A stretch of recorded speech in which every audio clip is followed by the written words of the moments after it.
Does fans in the stands really affect how Josh Allen plays? We're going to find that out on today's edition of the Dom Mafia Report.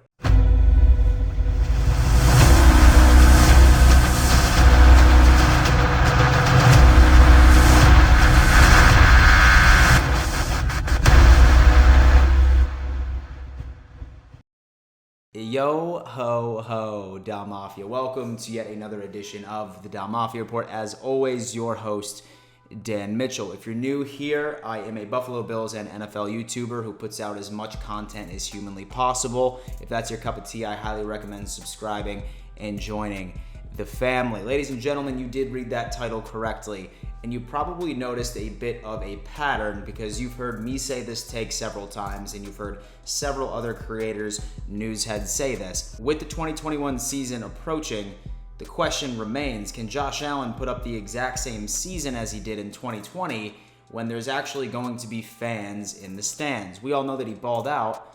Problem was that 90% of the games, it was a complete ghost town in the stands. He had plenty of time to sit back, relax, and truly be able to focus. Hear audibles completely fine. His teammates could hear his audibles. It was really just a football player's dream come true when it came to clear communication. But now, since everything is back to normal, especially in viewing of football is concerned, a lot of people are nervous that Josh Allen's not going to be able to put up the exact numbers now that there's going to be tens of thousands screaming fans in each and every single stadium that he plays in. Luckily, I ended up finding an article from our buddies over at Buffalo Fanatics. They did a great job putting this together. Thank you guys for that. And they ended up breaking down Josh Allen's stats with fans and without fans in 2020. So we can really identify whether or not there's any type of pattern where we can predict what his season is going to look like in 2021. Before we do that, I do want to give just a couple of announcements. Number one, I am giving away either a PS5 or an Xbox Series X. In order to enter, very easy. All you need to be is a subscriber to this YouTube channel, screenshot proof of that, and then send it over to my Instagram at RealDanMitchell, and voila, you now have the chance of potentially winning a next-gen console. Now, I do have a brief update on this as far as when I'm announcing the winner. Unfortunately, I'm going to have to extend the date to the first preseason game of the year because, as many of you know, I am closing on my house. My mortgage lender just told me that I should avoid any type of massive purchases until then. So I decided I'm going to move it up to the first preseason game of the week when I announce the winner. But have no fear, Dom Mafia. If you've already entered the competition, I'm going to re-enter you as well for 2 total submissions. And I'm also going to be throwing in a jersey with a player of your choice on it on top of the next-gen console. So for all of you who have been lacking entering the competition, here's your chance. Thank you so much for your patience on this. Number 2. YouTube is not the only place you can find me now, ladies and gentlemen. That is right, I ended up partnering up with a little app called Newsbreak. It is a super cool app that really takes finding local news to a next level. And what I would love for you guys to do is actually to download this application.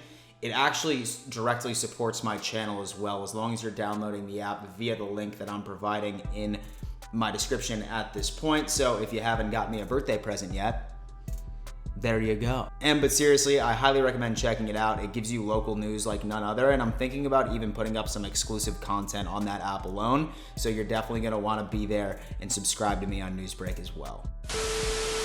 Like I said, Dom Mafia, I ended up running across an article from Buffalo Fanatics. It looks like Alex Schreck ended up writing this beautifully put article. I'm gonna go on ahead and link that in my description as well, just in case you wanted to check it out yourself. But really, the article ended up going into it, and I'm not even gonna lie to you. I was a bit suspect of this as well. I didn't really take the time to go on ahead and break down the stats from when he had fans in front of him and when he did not. But this is the overall snapshot, ladies and gentlemen. Right as you can see, when there was fans, Josh Allen threw for 296.5 yards, averaged 2.2 passing touchdowns, 0.8 net turnovers, a 65.4% completion rate, 36.7 rush yards, 7.4 per pass attempt, and ranked 3rd in the entire NFL for overall passing when there were fans in the stands. Now, granted, a lot of us need to understand that there was a very limited sample size at this point, right? I believe there was only a handful of games where there was even a marginal amount of fans, where the Buffalo Bills were playing. I think there was only like 3 or 4 games. The majority of the other games was when it was a complete ghost town, mostly when it was in New Era or Bills Stadium rather. So now, in comparison, we need to look over at the no fans conclusion. There was a total of 275.5 passing yards, 2.2 touchdowns per game on average, the exact same stat as with fans, 1 net turnover, 69.8% with completion rate, 26.6 rushing yards, 8.2, and ranked 7th in the NFL as overall passer ranking.